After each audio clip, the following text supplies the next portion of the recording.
When you talk about atmospheric conditions, I love that term that you use to describe kind of, I don't know what you want to call it. Like you could say it's the signal, right? It's what puts us in that response that is, that ouch, that is not equivalent to the pinch, right? I mean, we've all experienced that. Like, why am I so, what's happening right now that it feels like I just ran the Boston Marathon and I'm only 5 minutes late for my daughter's pre-kindergarten class, and like, Yep. Can you talk a little bit more about atmospheric conditions? Yeah, it's a term that I use for how we grew up and basically sort of a lot of the conditions that you lived in. So if you've lived in very dark, stormy atmospheric conditions, that's going to change the way you're going to respond to your environment. And people sometimes don't even realize it. So my wife grew up in a very dark, stormy atmospheric childhood with a very angry, disruptive, violent father. So, but that sort of felt normal because that's what she was living in. Even though her nervous system was constantly dysregulated, it felt normal to be dysregulated. So if you've walked with a sprained ankle for 20 years, right? And then somebody goes, "Oh, why are you limping?" You're probably going to say, "Do I limp?" Yeah. You have no right? idea. Yeah. Yeah.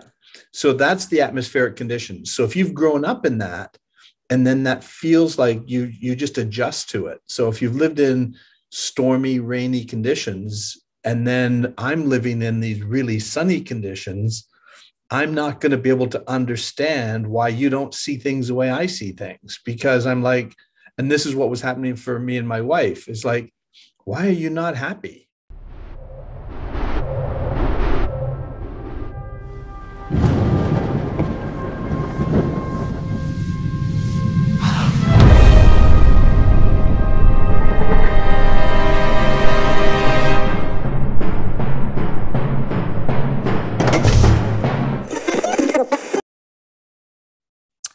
Welcome to Far Out with Faust. I'm Faust Chicho, and today I'm sitting here with Dr. Don Woopd, PhD. Let me tell you about Dr. Woopd and what he's been up to. He is the founder and creator of the Inspired Performance Program, or TIP. And that's a method that came about after him spending years of research. And he researched atmospheric conditions and how they affect our lives and impact our performance. He went back to school late in life to get his PhD in clinical counseling and psychology.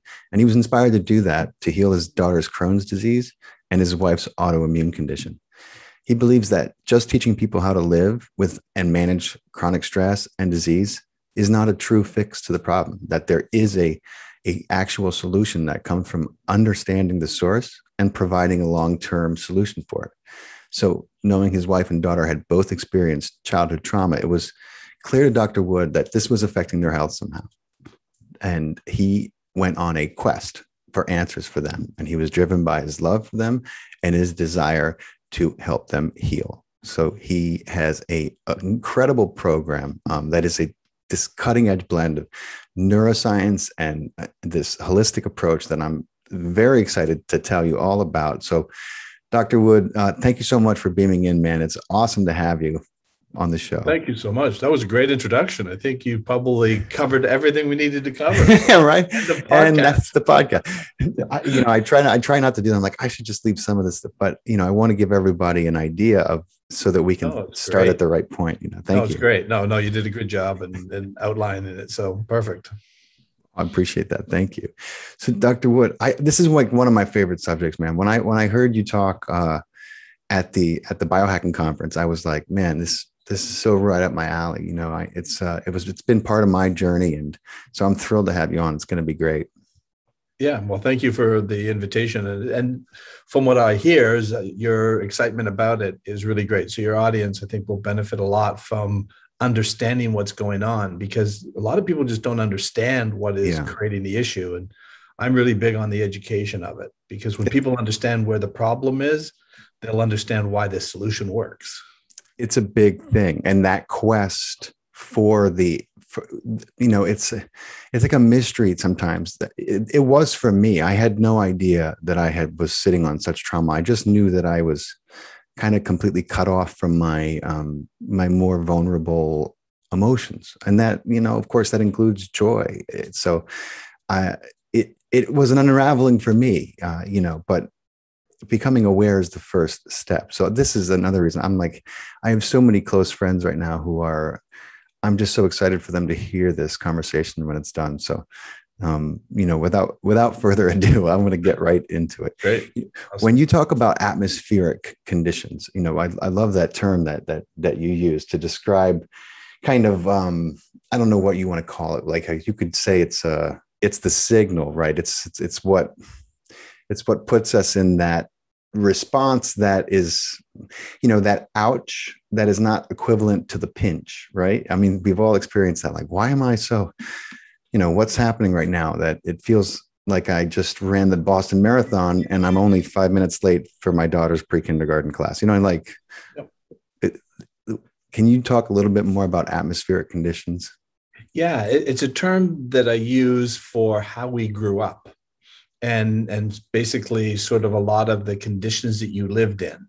So if you've lived in very dark, stormy atmospheric conditions, that's going to change the way you're going to respond to your environment, and people sometimes don't even realize it. So my wife grew up in a very dark, stormy atmospheric childhood with a very angry, disruptive, violent father. So, but that sort of felt normal, because that's what she was living in. Even though her nervous system was constantly dysregulated, it felt normal to be dysregulated. So if you've walked with a sprained ankle for 20 years, right, and then somebody goes, "Oh, why are you limping?" You're probably going to say, "Do I limp?" Yeah, you have no idea. Yeah. So that's the atmospheric conditions. So if you've grown up in that, and then that feels like you just adjust to it. So if you've lived in stormy, rainy conditions, and then I'm living in these really sunny conditions, I'm not going to be able to understand why you don't see things the way I see things, because I'm like, and this is what was happening for me and my wife. It's like, why are you not happy? Like, why are you not enjoying what we're living? Because we were living fairly close to the life I grew up in, yet she couldn't enjoy it that way because she was seeing everything through filtering through her atmospheric conditions. Right. And my God, I feel like this is so common, in one way, shape, or form. Of course, it manifests itself in a variety of ways, depending on the relationship involved. But, I've seen it happen teacher student. I've seen it certainly parent to son or daughter. It certainly happens, I think, incredibly often with, spouse relationships. And it's like, what's going on? I love the story you told about the way you speak to your wife, the way you would say something to your wife on the way home, and she would hear your tone and completely different. And be like, what, why are you upset? And be like, oh, why am I upset? Just because I asked you that question. Can you tell that awesome story? Yeah. And this sort of happened again because when we first met, I realized pretty quickly that she was not living in the same world I lived in, right? And so she was living in fear all the time. So I thought, okay, well, we're going to get married. She's going to be living in my world and all of that should calm down. And it didn't. So I could say something as simple as, "No, I don't like that." And she could start to tear up and say, "Why are you upset with me?" And I would go, "Wow, like, where did you get I'm upset with you from what I just said?" And she says, "Well, you were getting upset with me." And I said, "No, I wasn't." And she goes, "Yes, you were." What I didn't understand at the time is that especially children who have been living in a traumatic world are highly sensitive to sound. So what she heard was, "No, I don't like that." And I didn't say it that way. So she wasn't wrong and I wasn't wrong. But had I not really begun to understand that could have created a lot of problems in our marriage. So right. I just kept trying to adjust to it. So I kept saying, okay, I've got to choose my words better. I've got to be a little more patient. I've got to be very conscious of my tone at all times. Tone, especially. Tone is huge. And affectation and the way, even that you run into trouble because then it starts to be, you'll get accused of patronizing. I have a similar experience with, you know, both your wife and the way she grew up and the family she grew up with, and also with my wife, who has come from a similar background. So I got a foot in both sides of what you're talking about. And I know firsthand both experiences, and I'm sure a lot of people do. And you know what you say about people being so sensitive to sound when they are, you know, it's so true. And I never made that connection or thought about it before. You know, I grew up, and people would tell me I had a musical ear because I could imitate people very well and was very attuned to sounds. And I was always like, I never really knew why, but I think that's probably one of the biggest reasons. Well, exactly. And that's what we realize is that now, and the reason that happens is that my wife as a child had to learn to listen very carefully to the way her father spoke. Yeah. So she could hear the slight little inflection changes in his voice that was then her cue that things were starting to go wrong. So she heard it everywhere. Mm-hmm. We could come out of a store and she would say, "Can you believe how rude that clerk was?" And I would say, "What are you talking about? How was she rude?" She's, "Well, when I asked her that question, the way she shrugged her shoulders or rolled her eyes and the way she stuffed the clothes in the bag." And I was like, wow, she was on hypervigilance all the time, looking for danger, because as a child, her world was not safe. And she could see it everywhere, things that I could never see. You could have paid me, if you had me recorded with zero tension in my voice, and what she said was I was yelling, you could have heard the difference. Yeah. You would never have been able to get me to hear that difference, yet she could hear it so clearly. And that's what I said is, so she wasn't wrong for feeling what she was feeling. And I wasn't wrong because I wasn't saying it that way. Right. They're both true to each person's perception. You can't, you know, it's trying to reconcile what's going on. That's where the challenge is. Yep. And that's those atmospheric conditions that I was talking about. So in order to figure out how to work in a relationship, you have to understand their atmospheric conditions. Because once you understand it, then it started making sense to me why she was feeling like that. Right? There was nothing I was doing wrong. Right? I was just being me. But she was not wrong either for interpreting threatening situations. So she was in a constant state of fight or flight. Right. And that ends up creating her autoimmune issue.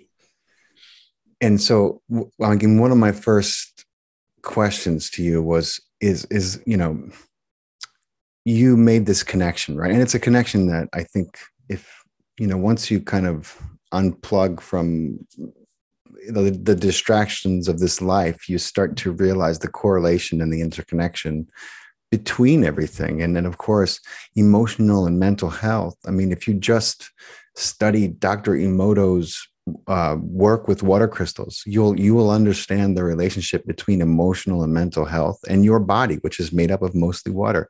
I mean, even if you just scientifically look at that, right? But people are really becoming more aware of this now more than ever, and it's not considered it's not kind of deemed quackery anymore. We know there's a relationship between emotional and mental well-being and disease, right? That's kind of undeniable at this point, I think. And the one thing that I talk about with emotions, which this is sort of a really good thing to understand, the purpose of an emotion is a call for an action. So the purpose of fear is to escape a threat. The purpose of anger is to attack or extinguish a threat. So this is where a glitch is coming in. If you think about something that happened to you 5 years ago and you're feeling fear, it's a glitch. What is your mind thinking is happening? Your mind thinks the memory is real and it's happening now because your subconscious survival brain is fully present. So this glitch, this error message keeps showing up, activating your nervous system, and there's nothing happening. Right. That's going to take a toll on your health. It has to. And so the idea is we've got to get that unresolved trauma cleared up. Otherwise, it's going to continually activate your nervous system, which is what happened to my wife. So she ends up with a cortisol dysfunction because she's in a constant state of fight or flight. Wow. She had, talk about, clear signs of the universe, that's such a clear disruption, and that particular kind of glitch is so related to the stress response. Yeah, I mean, it's like, wow. 100%. But that's why I'm saying it is a glitch, because there's no need for that response. Right. You should be able to recall that information without the emotion. And that flies in the face of what people will tell you, because if you go to traditional therapy, they're going to say, well, we're going to teach you how to manage your emotions. We're going to teach you how to deal with your emotions. And I'm like, why would you want to deal with a glitch? Right. Right. And you reaffirm it over and over and over, Yeah. And what you're doing is just constantly activating your nervous system, and there's no need for it. No animal on the planet can do that. It's only humans. Humans are the only animal that can do that because of the way our brains are set up. And we store explicit details about events and experiences, which then confuses the survival part of the brain into thinking there's something happening. That's right. Because we have all this consciousness, we have all this incredible sentience. And in fact, that part of our evolution is far surpassed, as far as we understand it anyway, every other animal on this planet that we know of, right? And the problem with is we're still, we have a conflict of programming, biological programming. We have this incredible consciousness, and we have this, this human technology, this body, right? And we're programmed for survival as well as consciousness, right? That's how we got here. And the programming is strong. So when something happens to us, adrenaline is released. We have all these activations in the body and we're ready to move. We're ready to do whatever we need to do to survive, right? And the body is also tracking everything that's happening when we go into that stress response, right? And because it needs to know how to get out of it, and it wants to know, in case it happens again, how it gets out of it, right? But then what happens is, with all this consciousness, we start replaying it. I mean, how many times did you write a nasty email to someone and then read that thing 55 times?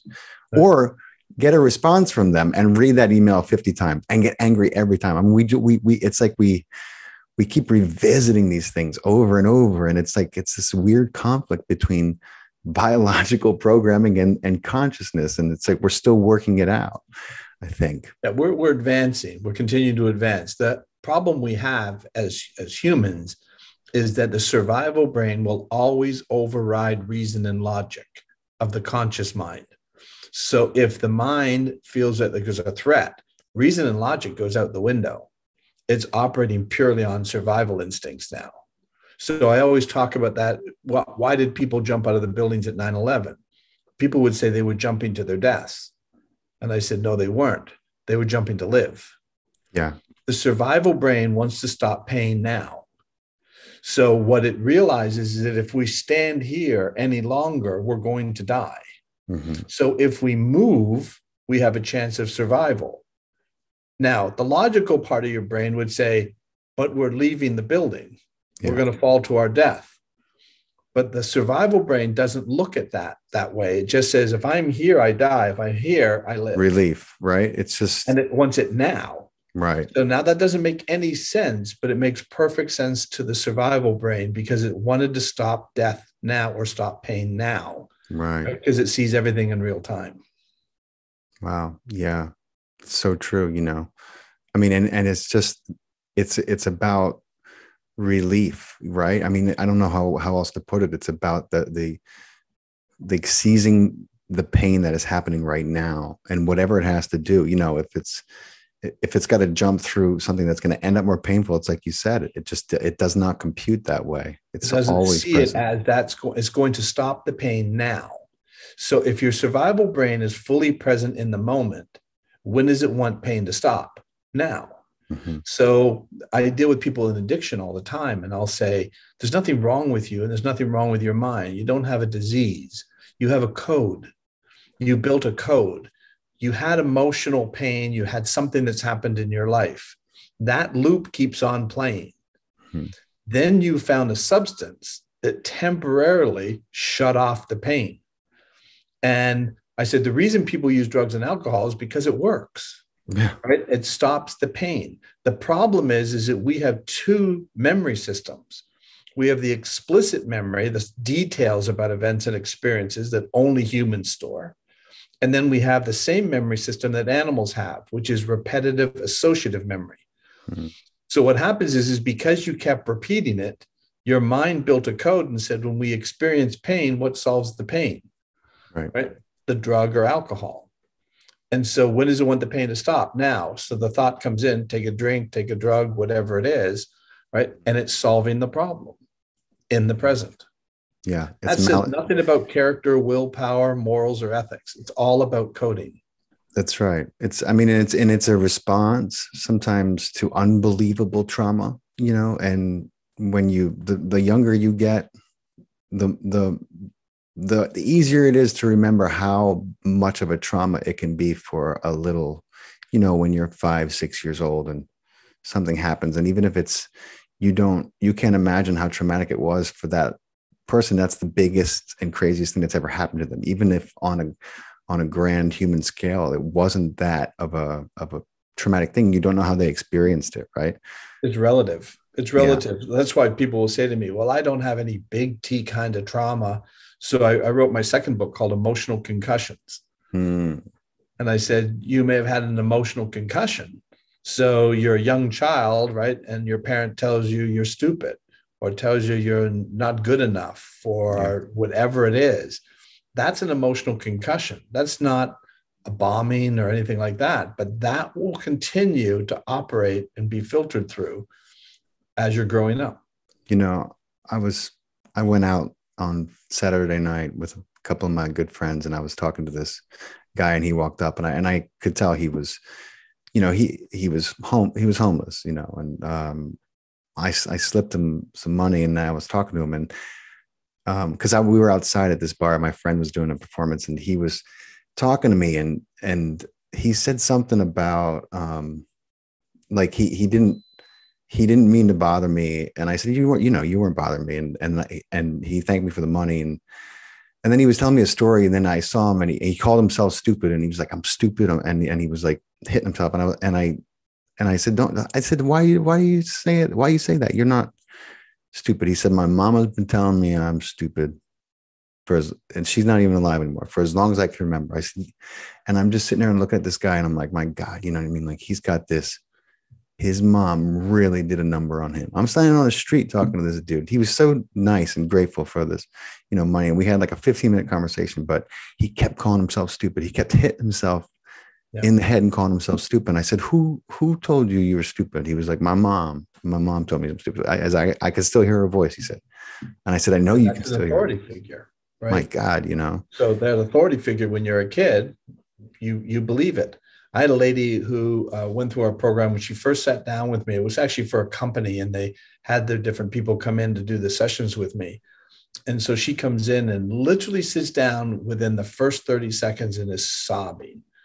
She says to me, I'm ugly. She goes, I know I'm ugly. Everybody knows I'm ugly. She says, if I walk into a restroom, she says, I can't look in the mirror. She says, I can't, see myself. She says, I won't be in pictures. If somebody tries to take a picture of me, I'll try to get out of the picture. She says, or I try to be on the end of the picture so that when they send me the picture, I can cut it out. And this was sincere. This wasn't, somebody saying, oh, I feel ugly. This was true, heartfelt. And it came from when she was younger, her and her sister. The mother had obviously some mental health issues, but hid it fairly well from the father, I guess.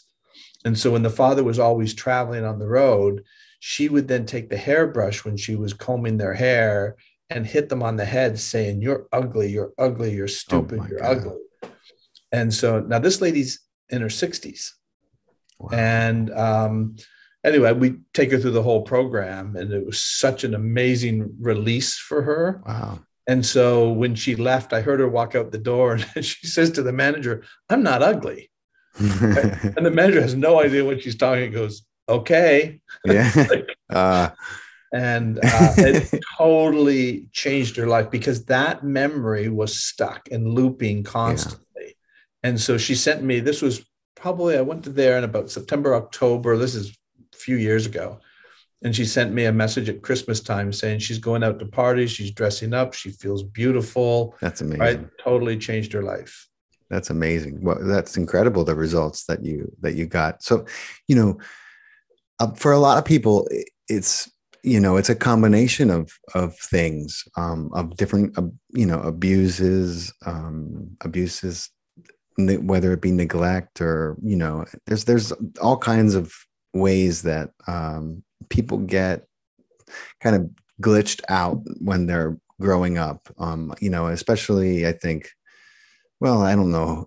I think you're one of the few people whose story I've heard who has, and kind of walked away from their childhood pretty much unscathed. And I think that's why you've been able to do the incredible things that you've been doing, and also make these correlations, because it's I don't believe in coincidences. So your wife and your daughter and the way that you've come into this knowledge and experience it's not an accident to me. But can you tell everyone your background and how you grew up, and how that shaped the way that you were seeing things with your wife and your daughter? Yeah, absolutely. And this is what my wife always talks about, that we were the perfect petri dishes for it, because I knew what the model was. I had lived the model. So I grew up, I was adopted. I always knew I was adopted, so it was never a secret. But I grew up with these amazing parents, never raised their voice, never yelled. My brother and sister and I can't ever remember them yelling. So that's a very unique childhood. That is a very, very unique childhood, man. Wow. They were so calm. I mean, you couldn't rattle them. Nothing rattled them. And so I'm living in this world. So my nervous system was constantly regulated. So if something happened at school that day with a friend or a teacher or whatever, I'm coming home and instantly felt safe. So my nervous system would come back into regulation. So here's the issue, though. I thought everybody had that. Mm-hmm. This was a foreign concept, that anybody was not living the world that I lived in with the parents that I had. And so a lot of my friends were being physically, emotionally, sexually abused, but they never talked about it. I never saw it. If I went to their house, nobody shared that information. Everybody's on their best behavior. And so even with my wife, when I met her, we got close very quickly. So now I'm around the house a lot, and I realized something is weird here. There's this tension in the house, right? And so I didn't know what it was. And then I saw her father, right? And he just couldn't control it when I was around anymore, because I was around too much. Mm-hmm. And that was a foreign concept to me, that a father would get that out of control and with that much rage. I thought my wife was living in an anomaly. It was me that was living in the anomaly. Yeah. So she was living in a world that a lot of people grow up in. And that made no sense to me. And so I just kept thinking, okay, well, the good news is we got married very young at 19. So we were together, and I thought all of that will just calm down, because now the environment she's living in is my world, and I'm very much like my father. And yet she was constantly living with this fear, and I couldn't stop it. No matter what I did, I changed my words. I paced myself better. I did everything. I even got to the point where I'd say to her, well, like, I'm not a robot. I can't speak like a robot. Right. It was very frustrating. Right. And she wasn't deliberately trying to do it. Her nervous system would get activated without her even understanding why. And I actually had a client come in who had heard me on another podcast, famous athlete, right? Professional athlete. Mm-hmm. And when I described my wife, he said, "This is my wife." We've got everything in the world. We got money, we got fame, we got all this stuff. And my wife is not enjoying it. Right. He couldn't understand it. Like I couldn't understand it. Right. And it wasn't that my wife wasn't grateful. She's a great mom, great wife. But every time something would be going well, she'd be like, yeah, but waiting for the other shoe to drop. She was waiting for the problem to show up. Yeah. And so she wouldn't allow herself to get excited. So she tried to conserve, that enthusiasm and excitement about life, yet we're living this great life. Yeah. And let's say we got 3 beautiful children, a beautiful home. We got everything. You got a husband who loves you. What is it about this that is not making you happy? Yeah. And she couldn't tell me. Right. And she said, it's not that I'm not happy. I love my life. I love my children. I love you. Right. But I could tell she wasn't feeling the joy that I thought she should have, but she couldn't. Right. No. And not because of what I was doing or anything else. It was just all that trauma kept looping, activating her nervous system. not allowing her to feel the true joy of what she was experiencing. Right. Oh, I understand on a cellular level, Mm-hmm. both sides of what you're talking about. Like, my dad was, he's not the most affectionate guy, but he also was, he had a lot of rage growing up. And I know it comes from his, the little childhood that he had and having to take care of himself from such a young age. But, the most affectionate he was with me and my twin brother was usually after he would lose his temper and, take his belt off and go at us. And so, the weird, getting hurt and then trying to hide how hurt you are, both physically and emotionally. And, you're literally like, the practice is numbing just numbing everything and kind of, imagining you aren't in your body. Or, I used to use all kinds of mental gymnastics to try to ease the pain. I would imagine that it wasn't my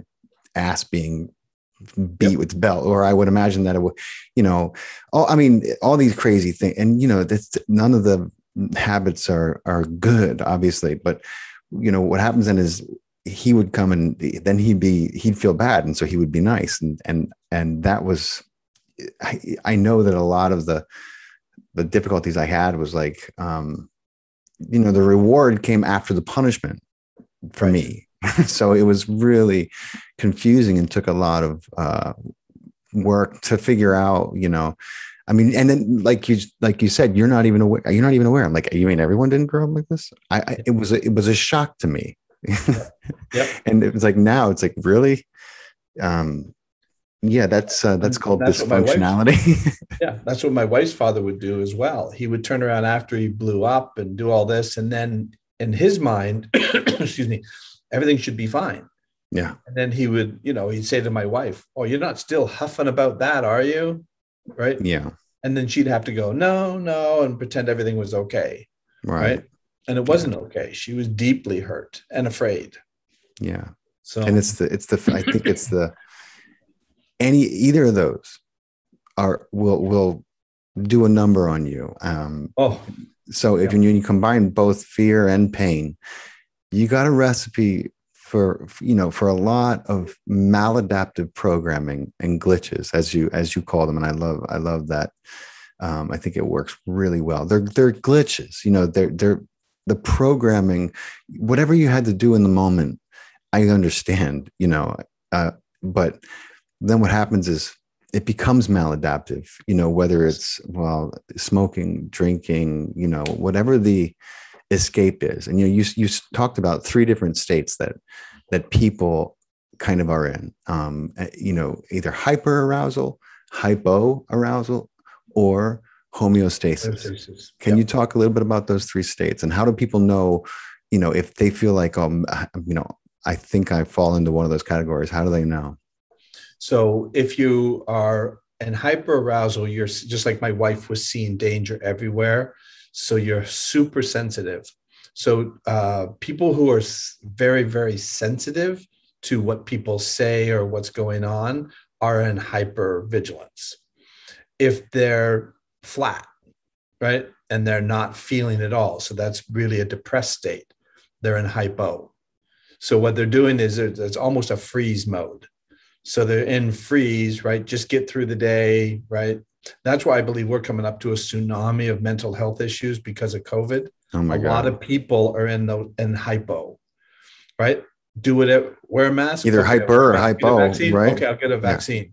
Yeah. What do I need to do? You need to quarantine? Okay, I'll quarantine. They'll do whatever it takes. They're just flat. Right. Because they're trying not to. And you're seeing some people who are coming out of it, and they're going into hyper and getting angry and fighting. But I think most people are in hypo right now. But the body and mind are designed for homeostasis. It's always seeking homeostasis and balance. And what I have found is that what's interfering with that in most cases is trauma. Yeah. So trauma is either keeping them in a hyper state or in a hypo state. And that's where my wife was. So she was in a hyper state most of the time. And she could go into hypo every once in a while when she would just get so down. Yeah. But most of her time was spent in hyper. Wow. And you said something. I mean, you said something that I was like, I've had this thought before, and I really believe this with all my being. You said something in your talk. You said the true pandemic in this world is childhood trauma, and that is what is having the most devastating effect on this world. And I agree with you on every level. That is absolutely the case. We should reallocate our school systems to solely to helping and facilitating a healing process for children, because so many of them are not, they're just, they don't come out unscathed. And then the whole question becomes about, why am I not happy? and somebody asked me one time on a podcast, they said, what's the number one piece of advice you could give to a parent? And I said, the number one piece of advice is make your home safe. Yeah.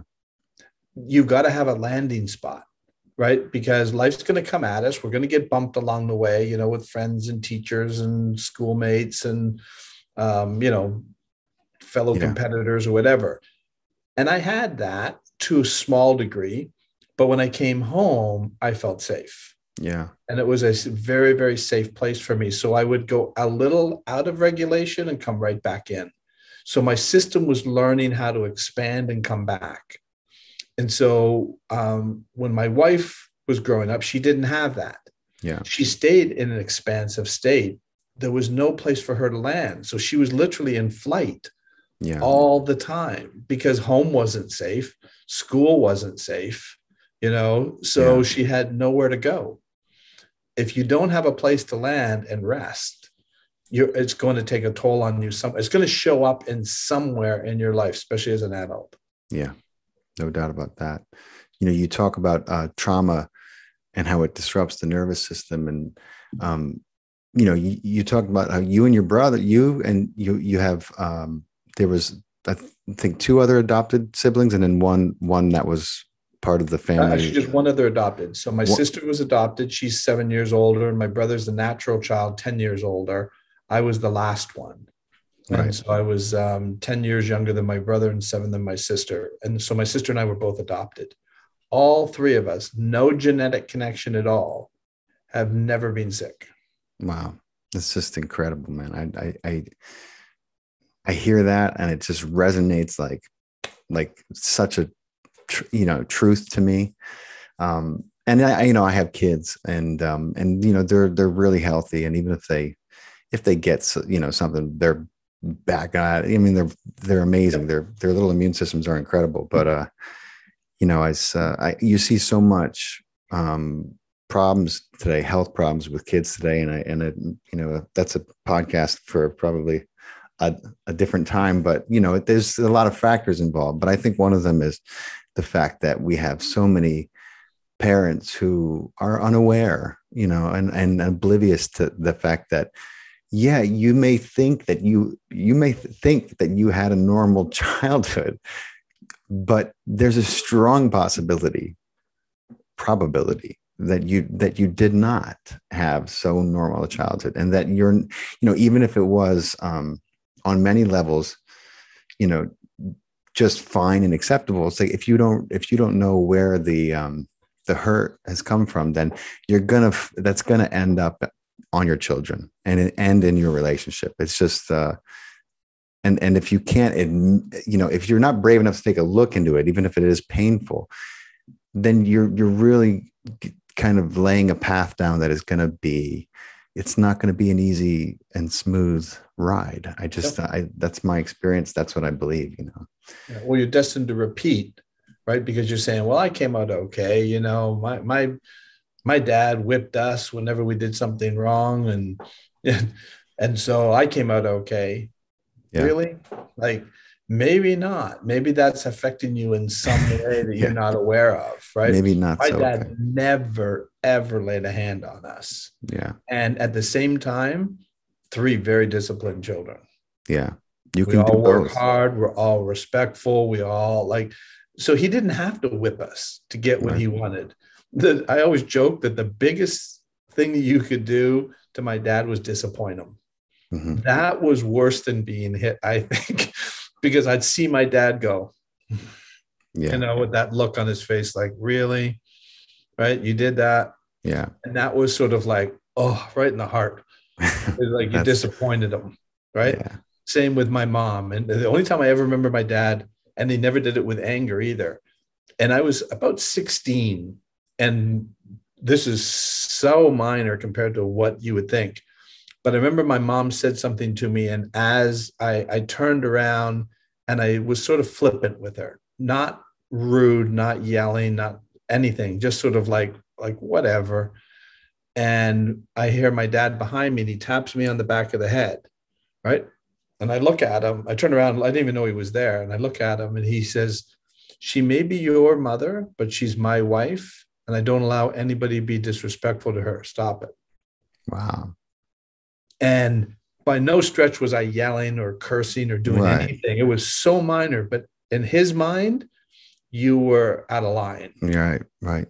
What a lesson for a young man to learn about treating women. Wow. Right. Yeah. That's how he treated her. And he expected me to treat her the same way. Right. Yeah. You don't be rude. You don't be sarcastic. You certainly wouldn't yell. Right. He Right. never did. Well, the problem with yelling, and if you're from a family that this is commonplace, and this is really hard, to reconcile. If you were yelled at growing up, there's a strong possibility you're going to come into parenthood and or relationship and end up yelling. I mean, like, I'm from an Italian American family. I had an older brother who was, well, we thought he was deaf for about 4 years, and then they found hearing aids that would work. But so the default noise level in my house before I was born was extremely loud for more than one reason, right? Yeah. And so when I got married, I would start talking to my wife, and I would get very animated and very excited and very passionate, and she would just kind of shell up and start to cry, and I'd be like, "What? This is how we talk." So I had to learn that I could not, that was my first sign that, okay, so maybe my family culture is a little different, Yep. but the first of many, and yeah, look, it's, my parents still think that, everything that happened was justified because, they always say to me, like, it was a fluke, they're like, your kids are so good. You're so lucky. Right. Yeah, so lucky. Yeah. Your dogs are so good. You're so lucky.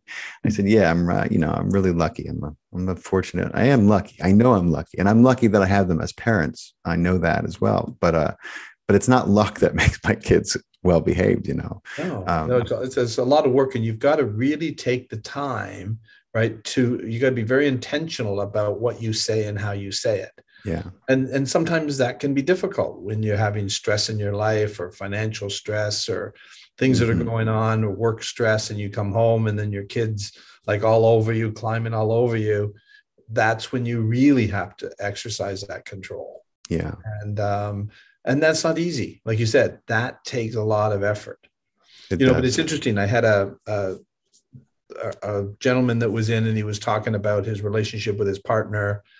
And it was like, I don't understand it. He gets all upset when I say this or say that. And he goes, but I do that with my friends, and it's, same thing. And he says, I don't understand why he gets so. And I said, let me explain it this way. As I said, your relationships with your friends are Chevrolets, right? Great cars, nice to have, right? And you're going to have a lot of different Chevrolets. I says, but your relationship with your partner is a Rolls Royce. You don't treat the Rolls Royce the way you treat the Chevrolets. And doesn't mean that you abuse the Chevrolet either. But that Rolls Royce is very special. You work extra hard, right? And that's the same with your children. Your spouse and your children are that special relationship that you've got to work at harder than anything in your life, even more so than your friends and everybody else, colleagues. Absolutely. Yeah. And if you look at it that way, is that how you would treat something that important to you? Yeah. Especially knowing how vital those first 7 years are. And then, it's like, Oh, they're everything. And so it's like you really, and man, I know a lot of people and who are in a situation, like you said, they're working all day, they're in an unhealthy relationship with their spouse, and my God, you compile all those things, and it's like it's hard to imagine not being in a state of hyper or hypo um, uh, arousal. When you're dealing with all those things and you have all those stressors, and then the fact that you are so they're so unresolved themselves, and kind of they have a one toehold in their healing journey, and it's kind of like, well, I got to go to work tomorrow, so I'm not. So fuck it. I'm not. yep. I'm not dealing with that. I mean, I know I should deal with it. Some part of them knows they have to deal with it, but they don't for a lot of reasons, and I understand those reasons. But it's like, how you gonna get healthy and happy and be in a relationship that is one that you actually enjoy, and then have your kids, be learning from that environment as opposed to this environment that is, bad for them in every way. That's the question. Yeah. Yeah. And so, like I said, it's the hardest kind of bringing up children, and the relationship with your spouse are the most important relationships you're going to have, and they should be treated extra special. And sometimes, and it doesn't mean we can't make a mistake or if we do something wrong, but you certainly have to be. And that's what my wife's father was not sincere in his apologies. And she was not a fool, even though she was a child. She realized he was just trying to, Make himself. make himself feel better, Yeah, of course. not make her feel better. It was just like, well, that's over now. Like, are you still upset about that? And, Yeah. so she'd have to play the game, right? Yeah. But it wasn't sincere. Had it been sincere, and like, again, you can't do it constantly, but if you do make a mistake or you're having a bad day, sit down and talk to your child, Of course, talk to yeah. your spouse, right? Be able to have the courage to be able to come up and say, you know what, I didn't handle that very well, and I don't want you to think that that's okay, Yeah. right? And so It's a big thing. I'm going to work at being better at that. It's a big thing, and so then what happens if you can do that is, instead of having two parties, whether it's a man and a woman, or a man and a man, or whatever the relationship is, instead of having two parties with their back to each other, upset and hurt, then at least one of them has turned around and is putting an arm around the other.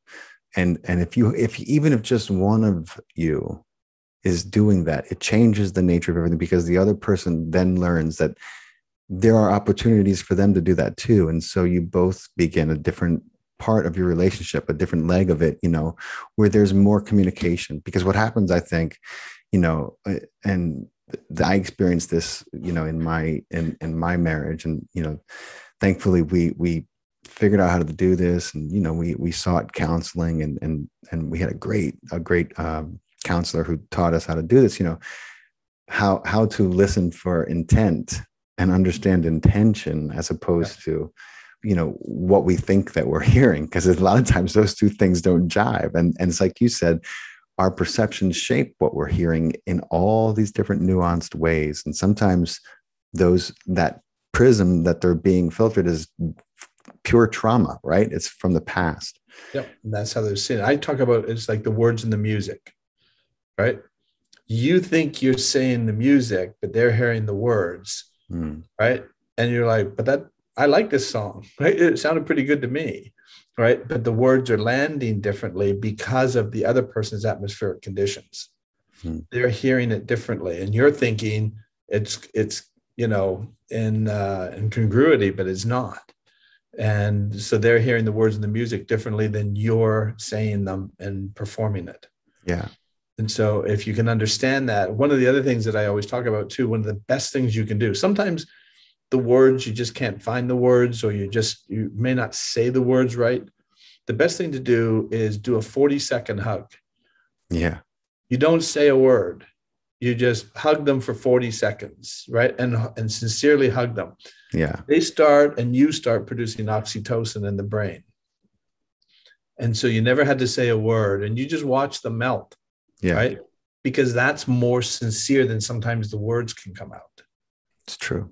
Yeah. And sometimes there are no words, And sometimes it's better off not to say a word, just say, let me just give you a hug. Yeah. Right. Yeah. Yeah. And they may not like it at first because it may still be upset. Right. No. And they, we have a tendency to want to hold on to that, we hold our breath and we hold on to that. We're like not letting go of this feeling. Right. Yep. But, you hug someone long enough and you see it. 40 seconds, it changes the brain. Is that right? You probably measure that, right? Yep. That's what they say. 40 seconds, the hormone oxytocin starts being produced. It's the same hormone that mothers and babies, the bonding, That's right. the bonding hormone. And so what you're doing is then you just watch people. I don't care how upset they are. If you give them a 40-second hug, they've melted at that point. Yeah. And that's awesome. Awesome. It's sort of all dissolved. And sometimes that's all you need to do. If you just can't come up with the words. Yeah. Sometimes it's all you need to do. That's right. And people, I think sometimes they hesitate because they're like, I don't know what to say to this person. Well, here, this is your answer. You don't have to say anything to your son, to your daughter, to your wife. If they're upset, just go over and give them a hug, right? Just give them a hug. Yep. It's a wonderful answer. I love that. Yeah. But it's just, so if you don't know what to do, just do that. Yeah. Whether it's your child or your spouse or whatever, and you just watch them, it'll change them. I love that. Thank you for that. Yeah. Very good. I wanted to ask you, I was an athlete growing up, if you want to call it that. I enjoyed sports and competing a lot, and I still do. I'm still learning, and I love competing, and I love training. Boxing has kind of become my favorite thing to do. But you had this amazing story of, so the correlation between your performance in your life, not just in your everyday tasks, but if you are competing as an athlete, if whatever you're doing, if there's something that is weighing you down, I'm here, and I love Dr. Wood's teachings, because he illustrates how you're being affected in your performance by your unresolved trauma, by your unresolved shit, because you won't heal it one way or the other.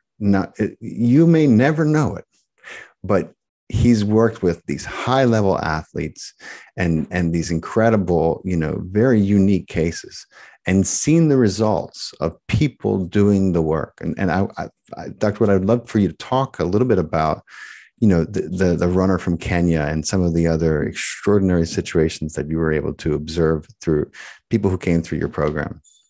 Well, great. Yeah, great question. So what I have found, especially with athletes, I love athletes because it's so easy to measure. It's so quick.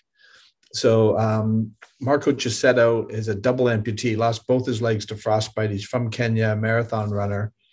And they really said that they felt he was an Olympic hopeful, because now he's running on the blades. So they still thought, he's got this potential, but he had plateaued in his training. And they said, we think it's in his mind now. And do you think you could work with him and see if you can improve his performance? And what I believe happens is that when we have unresolved trauma, we actually affect the mitochondria in the cell, the ATP. So the energy, so when the cells go into a cell danger response, that energy is being reserved. It's not being released. When we resolve the trauma, that energy gets released. So Marco came in to see me. This is in February of 2019. We did the 4-hour session. 9 days later, he ran in a race and took 15 seconds per mile off his time.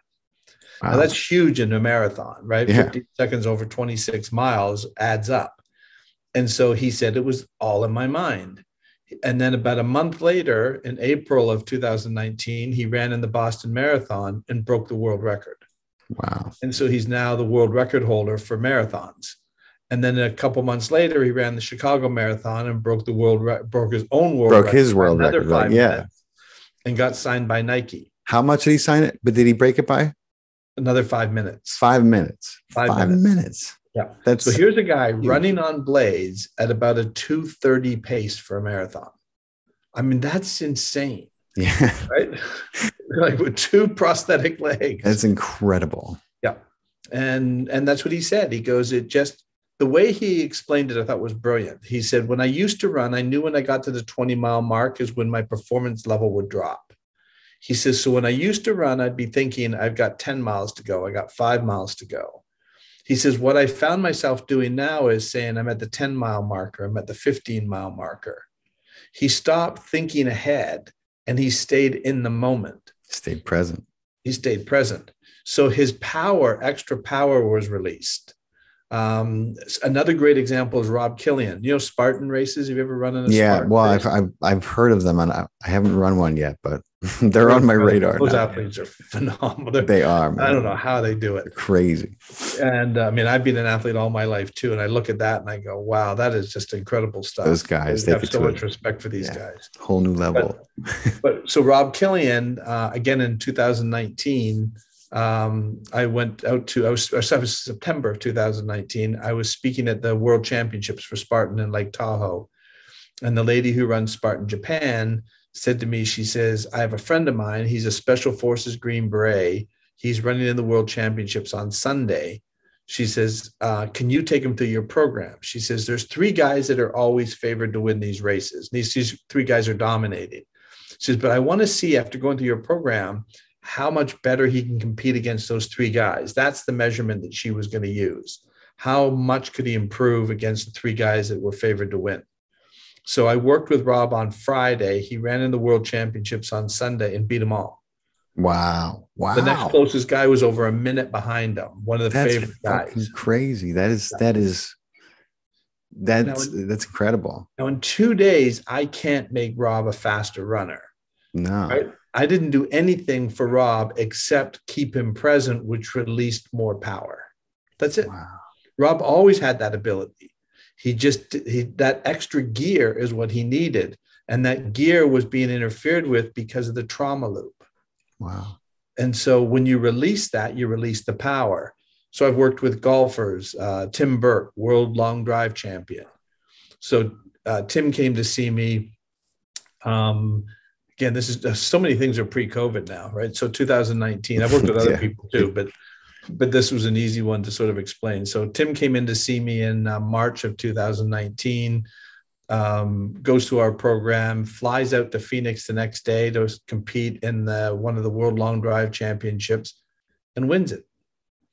He wins 2 of the first 3 tournaments of the year and makes the finals of every tournament all year long.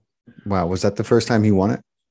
He had won in 2015, right? But he hadn't won since. So it'd been like a 4-year drought. Yeah. And so again, what it was is he said, after going through your program, he says, I've never been so calm competing in a sport. That's right. So he regulated his nervous system, which allowed more power to his final drive was 470 yards. Holy shit. Can you imagine? That is a monster drive. Oh my God. That's almost 5 football fields. Jesus. The other one, this is another great one. And he's actually competing right now, Louis Gagne. Louis was competing in the 2nd stage of Q School about 2 weeks ago. And so he was told to come and go through our program. So Louis came in, I took him through the program. He then leaves to go to it was in Fort Lauderdale. So this is 2nd stage of Q School. If he places in the top 20, he gets to the finals. All right. And then he's got a Q School status. He's got on the Corn Ferry Tour status. And so tomorrow there's in the finals. But anyway, so Louis comes to see me, plays in the tournament, shoots 5 under, 4 under, 7 under, 1 under, wins it. Wow. Wins 17 under, right? Against the best of the best in the world. And what I love about this is, this isn't the local club championship. Right. This is against people from all over the world trying to get a PGA Tour card, trying to get a card. That's right. Trying to get a career, a lucrative career. I mean, that's the beginning. People from South America, Europe, Australia, New Zealand, from all over the world. And he said the same thing. He goes, wow, like the difference playing in that mindset compared to the way his mind, like one of the things he said, whenever I got to the last 2 or 3 holes, he said, if I was 2 or 3 under, I'd be like, okay, just don't blow it. Get in the clubhouse at 2 or 3 under. And inevitably, that's when he'd make a mistake. Yeah. Right. And so now in the first 3 rounds, he birdied 2 of the last 3 holes. Wow. He actually finished stronger. right? Which is what his issue was, is trying to finish strong. That's what the best of the best do. And so he's now competing in the final stage for year-long status, right? Or semi-annual status. That's what they're competing for now. But very cool. Yeah, he just loves it. So watch for this guy. This guy's going to be on the PGA. I will. I'm his newest fan. I'm going to check it out. And like I said to him, as I said, because in golf, you're only allowed to carry 14 clubs, right? I says, you have a 15th club now. Your brain, your mind, right? You know, it's, and because boxing is such a peculiar and competitive sport, and, you know, you're literally going up against your own, you know, biology, nervous system, thoughts. It all comes out in particularly in those kind of combative sports, right? So the fact that you teach people and train them and you tell them to compete in an alpha brainwave state, and that's the first time, you know, I mean, like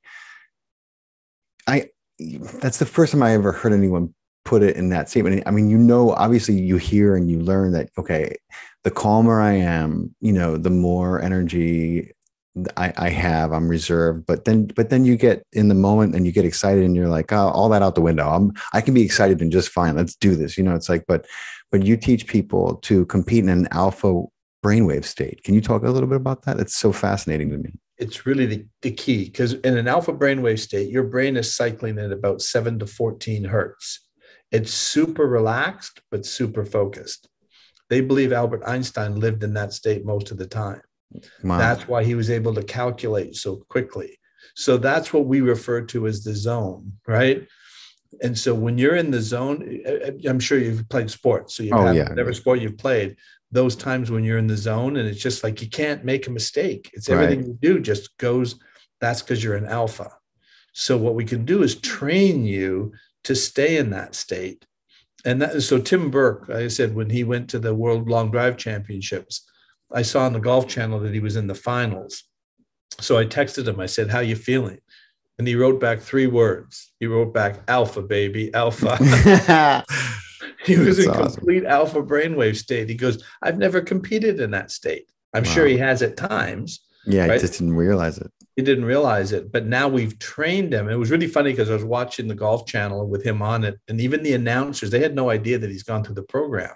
Mm-hmm. And the announcers are saying, there's something different about Tim. Like, he looks different. Like, what is it that's different about Tim? And he was just so cool and relaxed.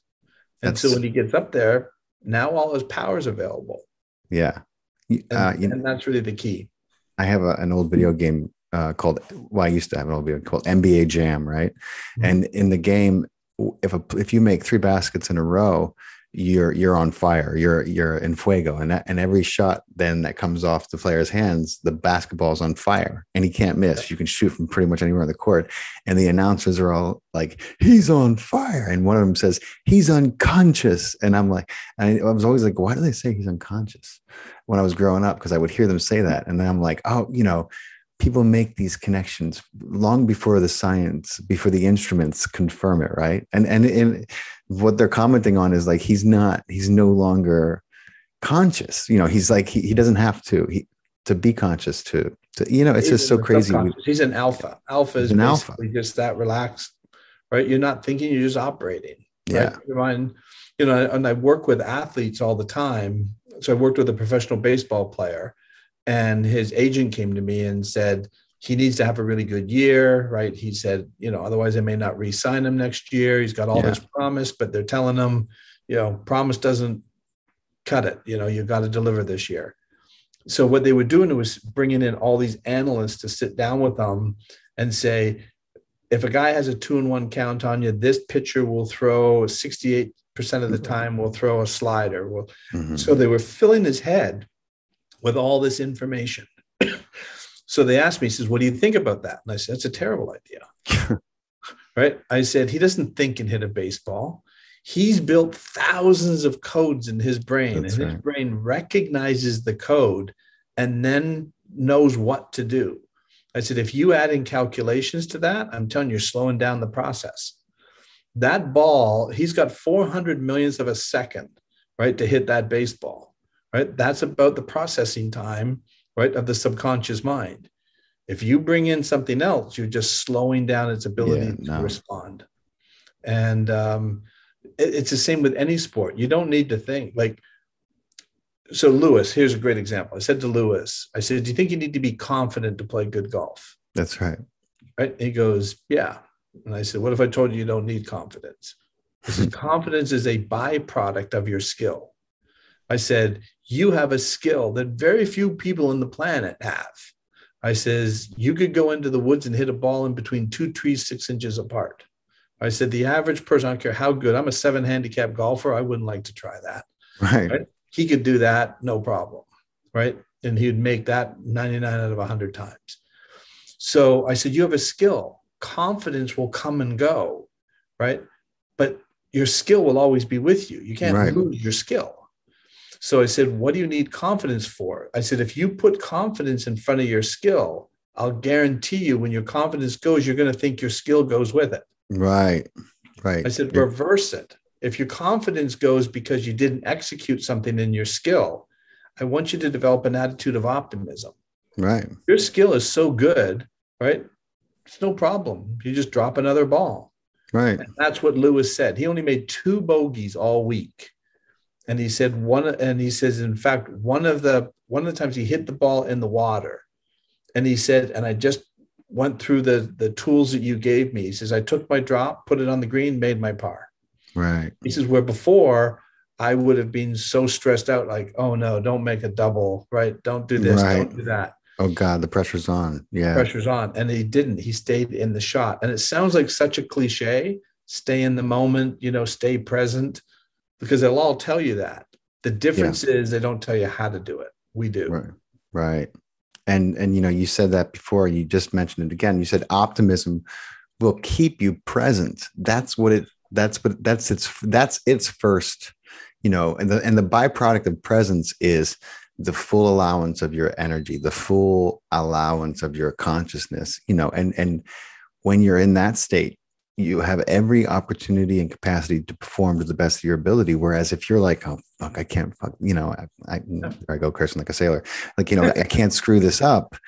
God, all that pressure is on, then, you how can you not be tense in some way when you're feeling that much pressure? So it's like, that's a gift right there, just to be able to recontextualize and be optimistic and train yourself to let go of the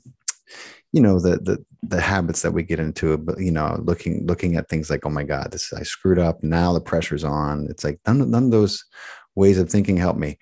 My favorite line from that one movie that it was nominated. It's a Spielberg film, I think, but Tom Hanks is in it and he's negotiating. He's like an unlikely negotiator. But the guy who won the Academy Award is a famous stage actor. God, I'm drawing a blank on his name.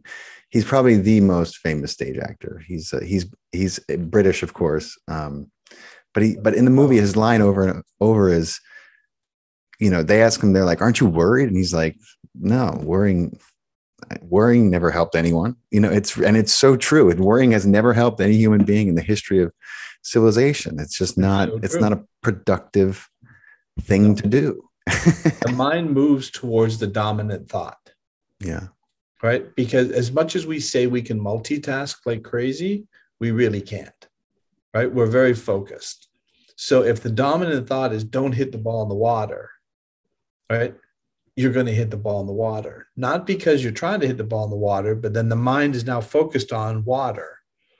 And so you want it to focus on your target and not bring in those other thoughts. And that's what our program does is that's what Lewis said. He goes, whenever I found my mind starting to wander, I could then bring it right back into the present. That's what he didn't do before. Now he does. He's got the tools to do it.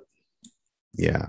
And so then to be able to then do that in your life, as opposed to becoming a reaction, or falling into the habit of your reaction, which as we've been discussing most of the time come from a maladaptive practice from a traumatic childhood. So it's like, to be able to habitually become present God, that's the greatest gift I think that you can teach someone. So it's incredible the work you're doing.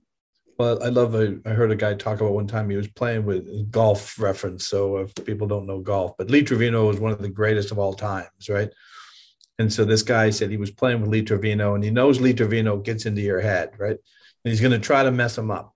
And he says, so they're playing, he's waiting for Lee Trevino to come in with something to get into his head. He says, nothing. Great shot, good shot, telling the guy all the way along. He says, we get up to the 10th hole, which is a drive over the water. Right. And he says, and he's playing pretty good. And Lee's complimenting him on how good he's playing. He says, and then they get to this tee shot. He says, and just as he's getting ready to line up, he says, Lee Trevino says to him, he says, do you breathe in or out on your backswing? He put the ball right in the water. That's all he said to him. What a thing to say to someone. Yep. Because now I had him thinking about, do I breathe? I don't know. Right. Do I breathe in or do I breathe out when I'm doing it? My God. That's all he had to say to him, right? To mess him up. What a monkey wrench.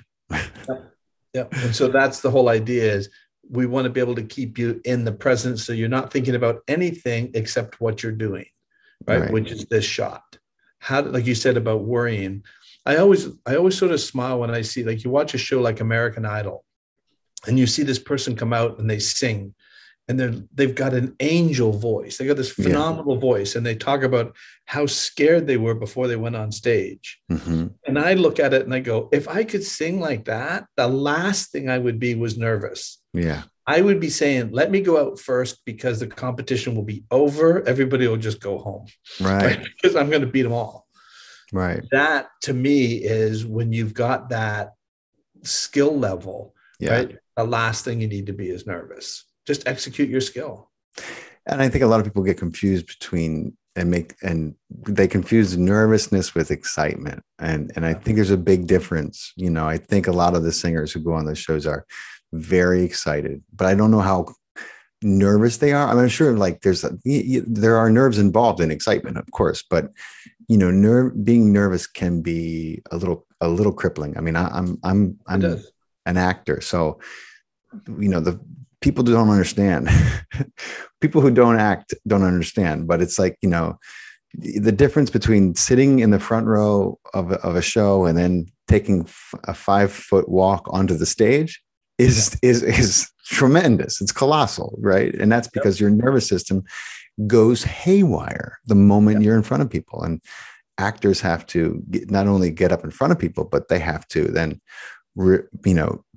put into practice what they have been rehearsing and allow parts of themselves to be seen. And all these things conflict with this, you know, innate desire we have to like keep ourselves safe and not, you know, a lot of stuff involved, but it's incredible where, you know, the nervous system is probably the biggest thing for an actor to really kind of, because you can learn to act until the cows come home, but then when you get in front of people in a big audition or, you know, a play, it's a different animal.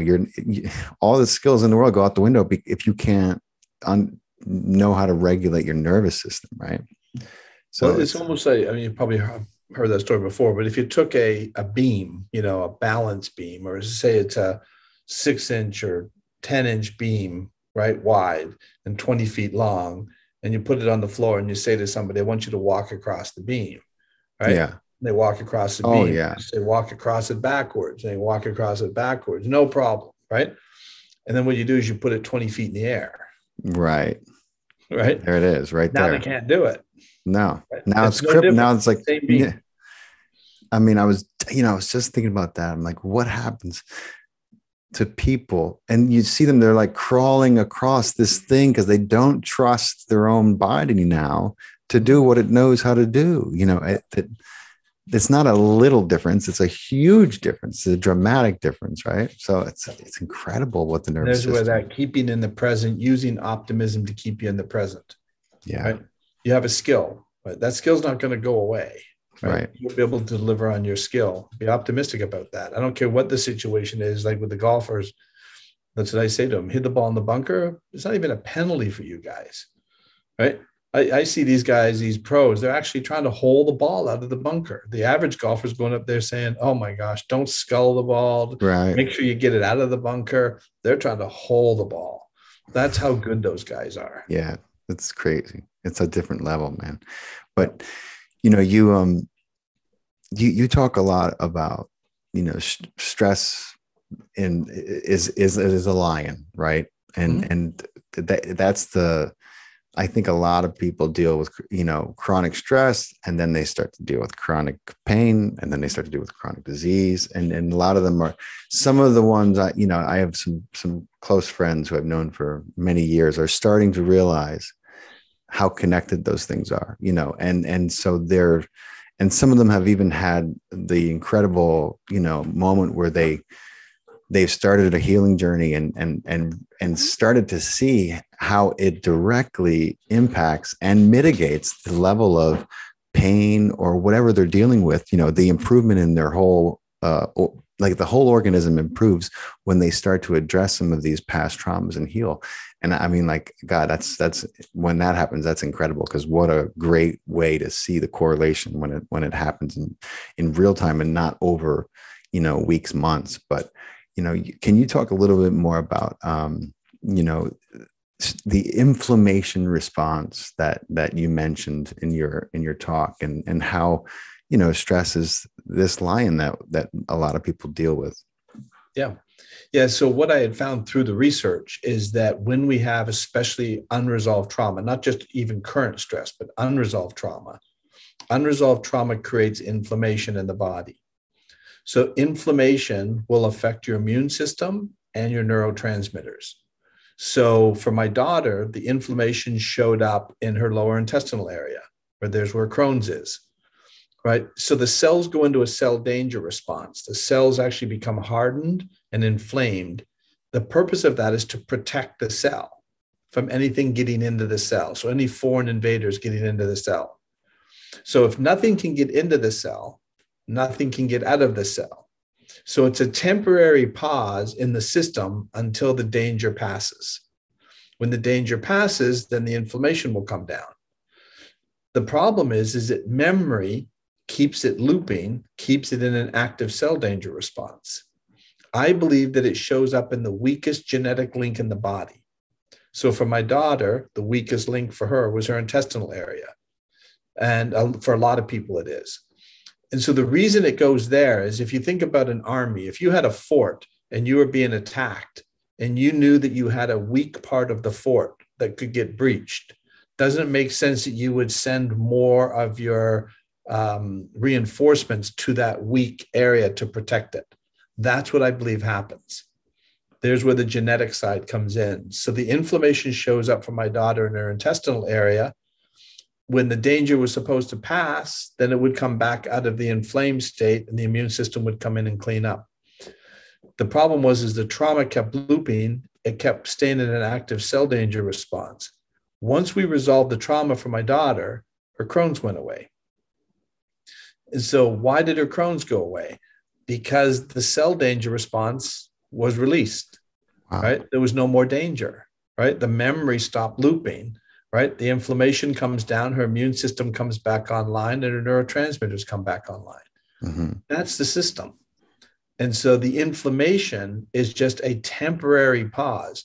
So you're in boxing, right? So Mm-hmm. if you get hit a number of times, on the arm or the body, whatever, it's going to swell up.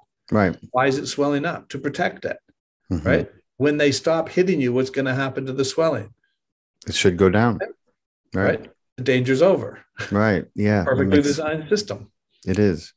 And if you realize that the body, most of its responses are, very well programmed. We have this crazy idea that, the body is, everything is so backwards in today's quote healthcare system. It's like everything is attacking everything else, and the body's responses are all wrong and can't be trusted. And I'm just, it's like, wait a minute, just take a step back and look at nature, as a guide and see, you can learn a lot from that. But people think that the body is always having these misfires and responses. And don't get me wrong, those happen for a lot of reasons, but most of them are because of what we have done to our bodies. And the body is trying to adjust to the barrage of different things that it's being put inside of it. And that's a different thing though. But what we're talking about is the innate programming and response the body has. And so, what you're saying is profound. And it makes a lot of sense to me. And the fact that so the first thing I thought when I heard you talk, when I heard the story, not in detail about your wife and your daughter, was how did your daughter end up with trauma? And then you told the story in your talk, and I was like, oh wow, yeah. And it's so common, especially with women, and and you, a lot of times it's quite, you don't learn about it until the damage is done. And so, if you're comfortable sharing I do. I share her story, and she's okay with it because she has no more of that guilt and shame about it anymore. That's all resolved for her. But she had some sexual abuse when she was around between 6 and 8 years of age that we were unaware of. And so she was this loving, outgoing kid. So you never saw it, but inside it was grinding on her. And there's where the Crohn's showed up. Wow. And then when she was 16, she disclosed to us that she was diagnosed with Crohn's at 14. And then at 16, she tells us about the abuse. We didn't make the connection right away. Yeah. It wasn't until she ended up with a second autoimmune disorder. I don't know if I talked about that at the event. She ended up with a lung disorder called idiopathic pulmonary hemosiderosis. That's right. You did. Yeah. And that's basically where the iron in the blood, right? The immune system tries to release the buildup of the iron. So it releases the blood. So her then lungs started filling up with blood. That's right. And only 1 in 1.2 million people get it, but it's an autoimmune issue. And idiosyncratic means that they don't know where the hell it came from, right? Idiopathic means they have no idea, right, what causes it. So here she's got now 2 autoimmune disorders. That's what launched us into researching to try to find some answers. Wow. And so ever since I believe that it was directly related to this trauma looping, activating her nervous system, which was creating the inflammation. Yeah. And so now that she had that problem resolved, she hasn't had a lung issue or Crohn's. Wow. So 2 autoimmune or disorders corrected. And those are both. Wait, what did you say? I missed it. It's not a fluke. No, it's not a fluke at all. So, and just so I'm understanding, right? As far as I know, many people get Crohn's. Many people, I think what your daughter had, at least the second part, is a little more rare. But these diseases and disorders, or whatever you want to call them, when people are diagnosed with them, most of the time, you'll go to a doctor and they'll tell you, we don't know why this developed, because they don't, and then they will attempt to treat it in any number of ways that they have learned that it can be treated. But most of those times, the treatments are for the symptoms. They're not to cure, they're to mitigate and allow the person to function on some level with the array of disorders and side effects that come with the disease. So you did that. I think that the reason why, I don't think it was I doubt it was the medicine that was prescribed, because I know people who, they have Crohn's, they've had it for years, and it's just part of their life now, Well, she stopped taking the medication. Yeah. Right. And so all the medication was doing was bringing the inflammation down. They just had her on a steady dose of steroids. That's all it was doing. So it wasn't fixing the problem, it was managing the problem. Right. And so, that was the issue. So ever since she went through the program, she never took any of the medication again. And that flies in the face of what they think Crohn's is. They don't really know what it is, but they'll tell you there's no cure for it. They don't know what causes it, and there's no cure for it. I believe that, again, like you said earlier, our bodies do everything for a reason. Our minds and bodies don't do anything just randomly. There's something that is creating it. Right. You just need to get to the root of it. So I always use the analogy of, if you have people in this village that are all getting sick, And so we send in nurses and doctors, and we send in all this treatment to treat all these people who are getting sick. And we're trying to make them feel better, and we're doing a good job at that.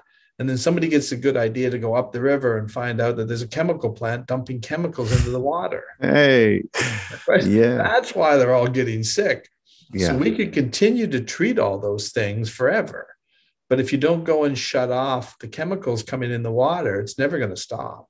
Listen, in our society, we know they would just continue to treat those things. Just keep treating the symptoms. Yeah. But I saw a wonderful. He was a doctor speaking. Of course, I don't think he was allowed to speak on any, mainstream platform. But he was talking about. He said, "Look," he said, if you were monitoring a population of dolphins that lived in an area, and you for years and years and years you've monitored the and for the most part, they're fine. You don't see any of them, getting sick, or if they do, it's just kind of, it's typical for what goes on in dolphin pods or community, whatever you want to call them. He said, but then if one of them got sick and died of something, what's the first thing that you would wonder about that population of dolphins? What would be the first thing? Like, you would wonder what changed about where they live, right? I mean, Yep. And I'm like, yeah, of course. The first thing I would think is like, what's going on? I wouldn't be like, I wonder what other dolphin that person that dolphin came in contact with. You wouldn't try to like trade, you know what I mean? Like, all these things that we do are so, if we looked at ourselves the way we looked at nature and understood that we were part of it, we would solve a lot of our problems before we created them. It's like, it blows my mind how we continue to, I'll make exceptions for ourselves and look at us at, the way we do things. It's just so, it's mind boggling. But it's like, yeah, you would look at what changed in the environment. You wouldn't look at like, well, maybe the dolphins, strayed and they visited the dolphins from the north, and now there's do wrong. I mean, it's just crazy how we do that over and over again. But you're right. Nature is such a good, this is just a really funny example. It just happened now, is around our house. And I don't know why this is happening, but all of a sudden there's those turkey vultures, the buzzards, right? Yeah. There's a whole bunch of them around. Well, we used to always have an eagle in the backyard, right? And the eagle wasn't there. So all of a sudden these buzzards are showing. Oh yeah, they moved in, yeah. And so then the eagle came back, and then they were gone again. And then the eagle left, and they came back again. And it was actually alarming because there was so many of them. So my wife called, right, to the wildlife people and said, what can I do about them? They said, you can't touch them because they're protected species. And so you know what she told her the best thing to do? This sounds so bizarre. She says, make a effigy of a dead one and hang it from the tree. If they see the dead one, they'll think, uh-oh, something's around here killing us. And wow. That's crazy. Yeah, because something in their environment changed. Right. As long as there's nothing in their environment threatening them, you don't need to kill one. You just need to make it look like there's a dead one. Right. And then they're not going to want to be hanging around that area anymore, and they'll leave. That's amazing. That's remarkable that they're programmed to see that, So they probably, in their mind, they're thinking, uh-oh, the eagle's around. Right. Look, he got one of us. We got one of us. Time to leave. Get out of Dodge. I mean, it's true. It would work with people. That's for sure. I don't know how many, it's probably a very biological, fundamental program. But that's amazing. It's funny because what we do is we take away the natural predators, and then we say when the other population becomes crazy, we say, oh no, you can't do anything about it. It's like, wait a minute, but all the other predator, we kill all the wolves, and then we wonder why we got deer carcasses on the side of the road. Well, we got rid of the we've taken away the balance, and then we refuse to be the balancing act because people, all of a sudden we're concerned about animals. Meanwhile, everyone's having a burger for dinner and Right. tuna for lunch. And I'm like, oh, okay. Just the cute animals, I guess. I don't know. Yeah. No But rabbit on the menu. yeah, exactly. No rabbit. No. I mean, who eats squirrel anymore? I don't know. My dad told me growing up, he used to have squirrel. I'm like, really? He's like, yeah, we used to Really? make a soup. Oh my gosh. Now you're thinking about the soup you used to eat. My God. But I want, I want to take you a little far out with me and ask you some of my favorite questions. Okay. If you had 1 hour left on this planet, what would you do with it? Well, obviously be with my kids and my wife, right? That would probably be number one. Yeah. Sort of. And I think it would probably be just telling them how much I have enjoyed, like telling stories about each other, what we'd enjoyed. Yeah. That to me would be the way I'd spend that hour. Oh, I love that. Yeah. Yeah. I would take advantage of the hour and just drill it into my kids' heads and my family's heads that to celebrate, not to know that I'm always going to be with them, and that to just celebrate, I mean, mourn if you have to, but know that I'm with you, and I want you to really be happy and celebrate in my life and your life. And that's what I would do as well. So it's so true, because society sort of honors that if you're sad, you must have really loved the person. Right. But I think about my parents and I just smile because they never wanted me sad. Right. And I can't lose all the great times and events and everything that they had with me. So I hear myself saying things and I go, that's what my dad would say, or that's what my mom would say. So they're still with me. I just can't see them and hold them and touch them, but they're still with me. That's right. And that's what I want my children to know. Yeah, that's same with me. And I would, the time that you're not going to be with them is like the blink of an eye, right? Because I believe we're all reunited, and that families especially, end up together because the souls are so connected, and that means whether you're adopted or not, there are no accidents in this life. So it's, I believe that for sure. Okay.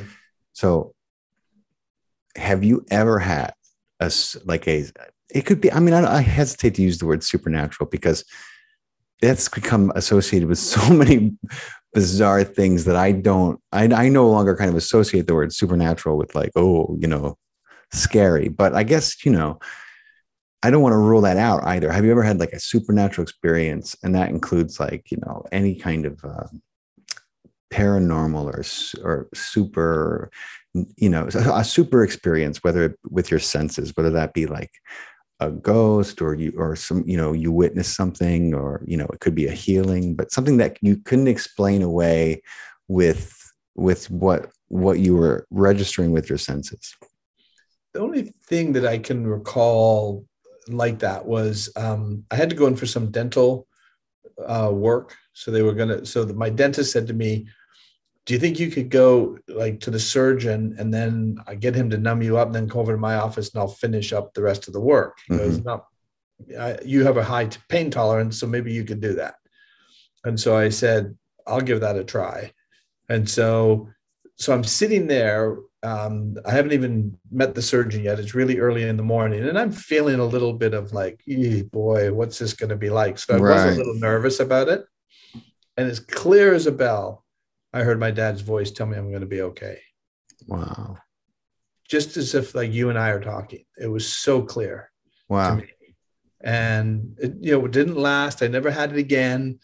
But for some reason that his voice was just like, was audible to me. It felt like it was audible. Yeah. But he was telling me, don't worry, you're going to be okay. Wow. Yeah. That's remarkable. That was really powerful. I came home and told my kids about it. Yeah. And I instantly relaxed. I bet. And I felt zero pain. Wow. Right? Now he did numb me up, but I don't. Right. Sometimes you can still feel it when it's bad. And it was funny though, because then he just stuffed my mouth full of cotton so I could drive to my dentist's office and let him finish up the work. And this is actually a funny story. So I'm all numbed up. I can't feel a thing. And this is before the e-pass stuff, in the cars. Mm-hmm. So I drive up to the toll booth and I hand the guy the dollar bill, right? And he goes like this, right? And I was What the like, hell? I must look like a chipmunk or something. That's Must what I look like, thought, right?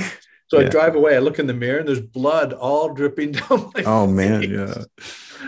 He You're must probably have been like, this guy's thinking, crazy. "What did Yeah. this guy do?" Yep. Yeah, they probably didn't think about that when they're like, could you just go over your dentist and then come back? You know. Well, I Uh, couldn't feel anything, so it was dripping all down, right? And right. I still had the bib thing on me, Oh but man. I can't tell that my mouth is dripping. For this guy's from Planet Zombie, man. Or like, just go. You can go for free. Go. That's hilarious. No, Yeah. that's a great story though, man. That's, I've heard more than one person talk about sometime, and it's almost always an isolated incident where they just hear this voice, and sometimes it's a family member, sometimes it's just a voice, but it's clear and it's Oh, so it undeniable. was so clear, and it was short, and it wasn't like it was, Yeah. anything, that expanded on. I would have loved to have, and I've never had it since. Yeah. But there's no question in my mind that was my dad's voice talking to me. Yeah. That's awesome. Yeah. Sometimes I think that, the veil between those worlds is thin, and that when you're, when you're not in this physical form and you're kind of stepped outside of time and space, in this three-dimensional time and space that we live, then you kind of have an idea of when those times are going to be, and you Yep. can kind of, I feel like there's a way to arrange yourself to be there and take advantage of it when that's what you're called to do. I feel like that's probably your dad saw that coming and was like, oh, this is going to be great. I can say. Yeah, exactly. It's so cool. This is another one. I love this one. But if, let's say you were taken off on a spaceship, right? But as you were coming down, there was another spaceship coming. There was a bunch of ETs coming to Earth, and they were new to this place, right?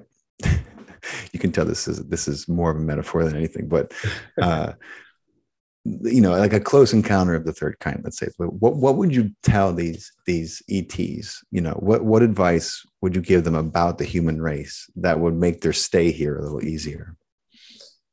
Well, immediately I'm thinking of ET, which was a very kind, Right. right? Is basically that don't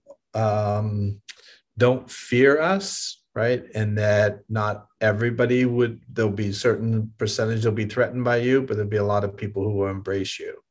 Yeah. So, take everything in measurement. Don't make your calculation on what Earth is based on an encounter. Right. Look at us as, much bigger than that. Right. If you see people with little wooden sticks and they're shooting something, keep going. Right. Don't land there. Yeah, you're going to run into some people that are going to be kind and loving. Head south. You'll find it warmer. And need to find Elliot. That's right. If you could, it's so true. Sometimes if you could find a younger person, sometimes you'll have less of a problem because they're more open and accepting. Yeah. Yep. Oh man. But, listen, Dr. Wood has two books. One is called You Must Be Out of Your Mind, and the other one's called Emotional Concussions. So if you want to learn more about his work, he also has a website. We're going to include all his information in the video description. Dr. Wood, this conversation has been everything I imagined and more. I love this subject, man. I enjoyed talking to you so much. I appreciate you sharing your wisdom and your experiences. Well, I really enjoyed it. Great interview. It was very relaxed. There was a lot of fun. Thanks, Dr. Wood. I appreciate it, man. And I'll be in touch with you about when it's coming out and all that. And thank you again for your time. And I really feel in my heart that this conversation is going to help a lot of people.